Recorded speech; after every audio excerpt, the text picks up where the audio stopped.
Okay, so I'm going to do some more work on this. Now, went to all these and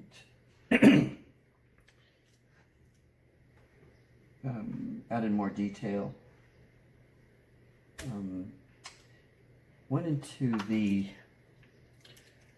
butterfly fish and really didn't like what was happening.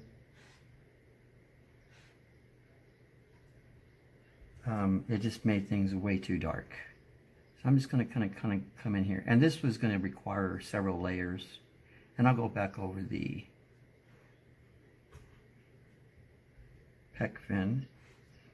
And sometimes things work, sometimes they don't. It kind of worked for the other fish, but these are really bright yellow, so I just needed to go back over it. Anyway, you can see what I'm doing. I'm not going to continue on this. And in each layer I put on there, it'll brighten up the yellow. So it might require several layers. And you can see how dull and lifeless this looks. I'm going to go back into the butterfly fish, I mean angelfish in the top. Now I'm going to probably put just a little color into that yellow. Not too drastic.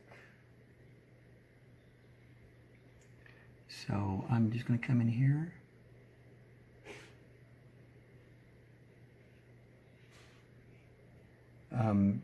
And just tighten it up some. Now, I will go back. I'm just going to put the foundation color right now, which is that black. Again, I will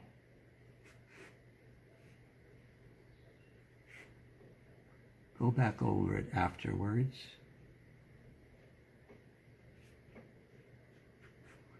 Now, I want to explain, there's a fish on the right side. Anyway, I'm sure it has a technical name, but I just renamed it for this picture because that's going to be the name of this painting. And so this is actually a self-portrait, and a lot of my work has a certain meaning to me. It may not be apparent right up, but there's always a reason why I do something. And this is the same. Senna, no. So I'm just kind of barely coming in here. Now, when I talk about doing detail, it means I'm laying down the foundation and then just like this. Lay down the foundation, and now I'm going to have to go back in there and just pull out from the corners to make them more like actual scale. So this is like the foundation, and this is also the foundation. Anyway, back to the explanation. I made one fish on the far end, and this painting is a self-portrait, and that fish is my portrait. Now, if you look at my hair, I've always been made fun of my hair. Even when I was working at the museum, Mike Meeker, which was an illustrator, a great painter, he actually took my image and didn't alter it.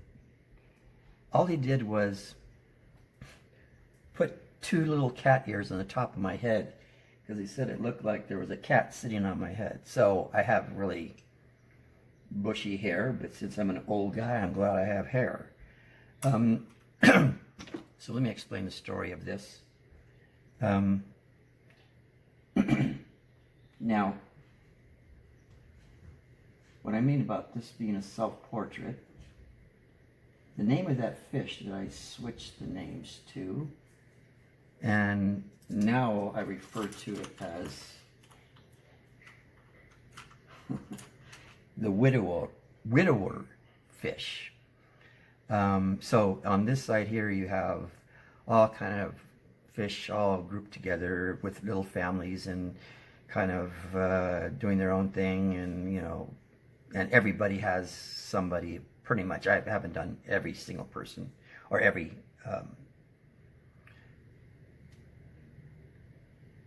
double fish or one with baby fish next to it, but and I don't know if I'm going to do it with every single one, but you can see there's two here, and there's one right here, and there's one here, and I don't know if you can see this, but there's one down here. And anyway, so this is kind of the way I think of my life.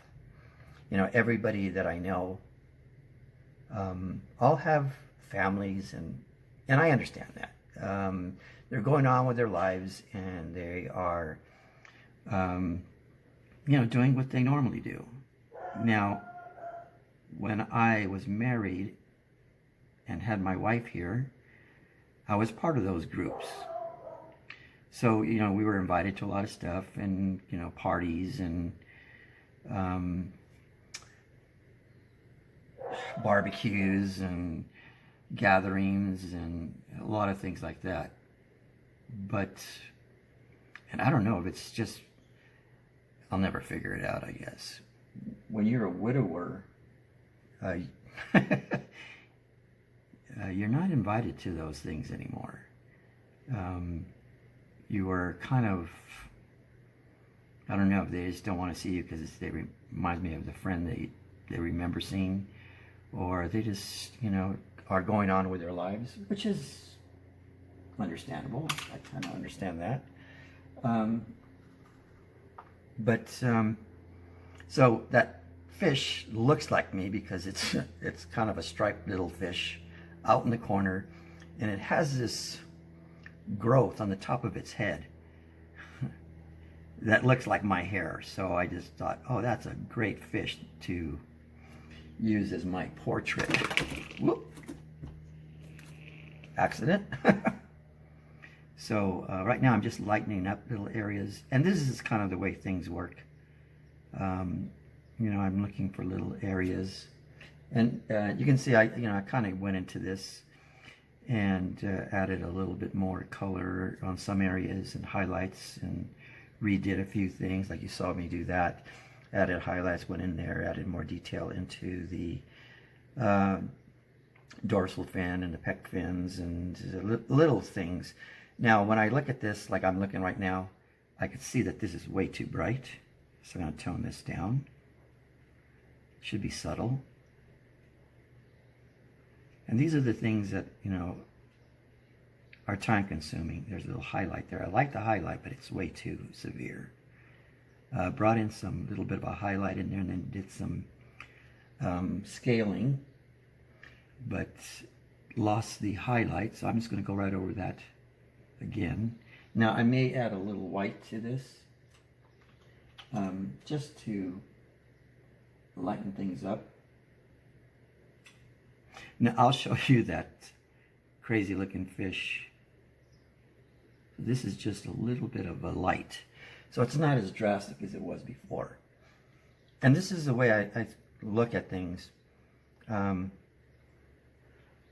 Again, this looks a little too, it's needed, but way too outstanding. Should just be subtle. Now, you may be losing a lot of this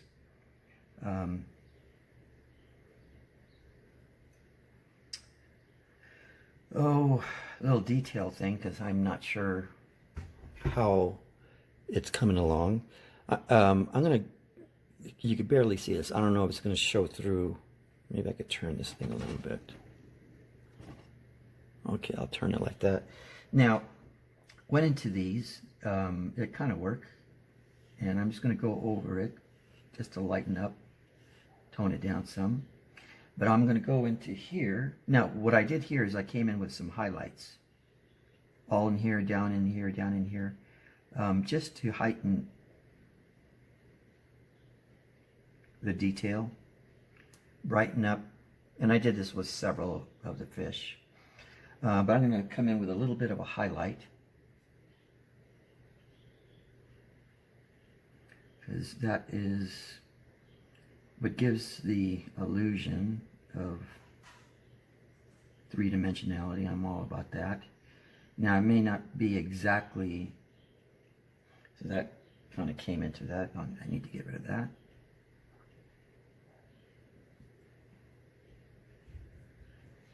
So now it has a little bit of a highlight. I may put a little bit down here, just slight.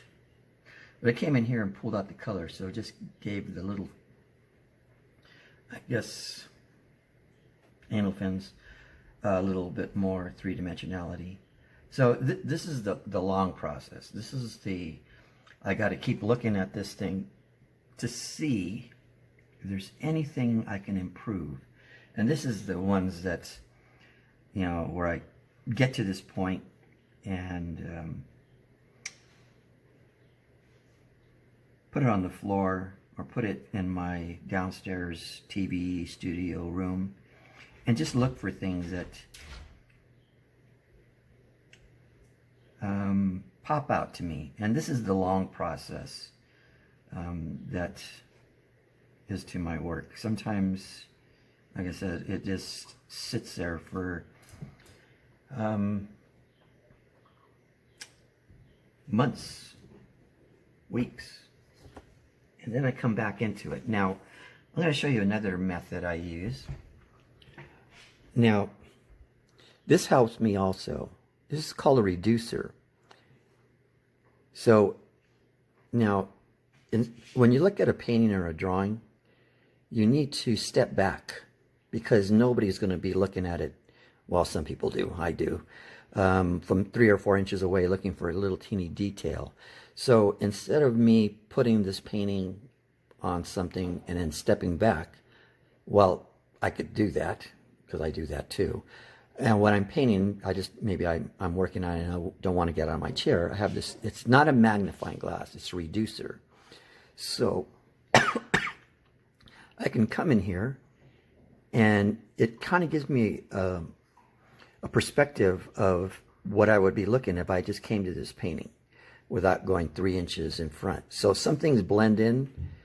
It gives me the things that's like, okay, well, this is still, you know, kind of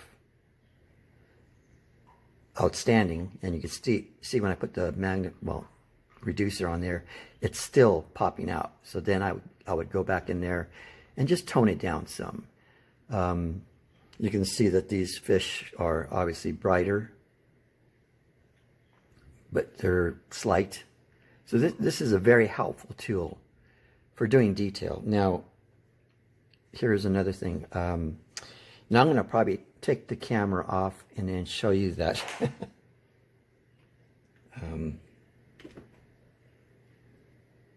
Self-portrait, or the widower fish. So just so happens to be under this. So there's my self-portrait in fish form, the widower fish, and that's my hair that's all poofy on the top. So anyway, and it didn't start out that way, but things take a turn. So as I'm painting, I'm thinking, and when I'm thinking about, you know, what can I add? And I wasn't going to put any fish in here. And then I thought, I saw all these fish over here, like in having a family and doing things together. And then I thought, well, this is kind of empty, and this is my life now. So it's just this one lone fish, spectator from afar. The last thing I'm going to be doing with this is just going into this coral, and it's going to be something similar to this. And I'm not going to do it to all of them, but just ones that I want to pop out. So the ones in the shadows, like this, maybe back there, are not going to have that. It's just the ones that are kind of in the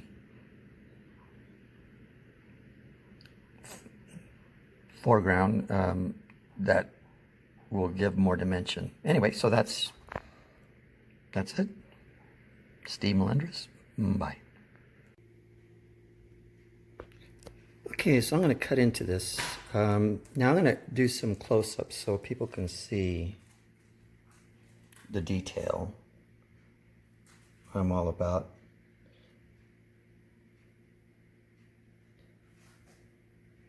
And what you're seeing is actually people I am thinking of. So these fish represents personalities and people that okay, so this is Senna. She's come to inspect that I know. Some of them are missing partners, but when I see it, they remind me of a certain person. Now, I won't use any names, but this still needs some work. But this is actually a friend that actually has 2 kids, and there should be one of them really small because she just had a baby. So I'm not going to use names, and then there's that widower fish. That's me, self-portrait, and this is actually a actual species of fish. So I just happened to hit on them, and it was like, wow, that's some crazy looking hair, and I know I have crazy looking hair. Anyway, so this is kind of the, I guess, the work. Hello, I'm Steve Melendrez, a model maker, illustrator, scientific illustrator, sculptor, design natural history museum in Los Angeles. Done a lot of different things, but I'm going to be doing watercolor demonstrations of the techniques I've developed over the years. And it's going to go from a lot of different directions. And also I'm going to be doing videos, I call them video posters for my daughter. So a lot of stuff that I can leave to my daughter about her crazy dad. So I'm taking a lot of different directions, but mainly 3. So anyway, that's my introduction that I'm going to attach to everything I'm doing now, so I don't have to repeat this.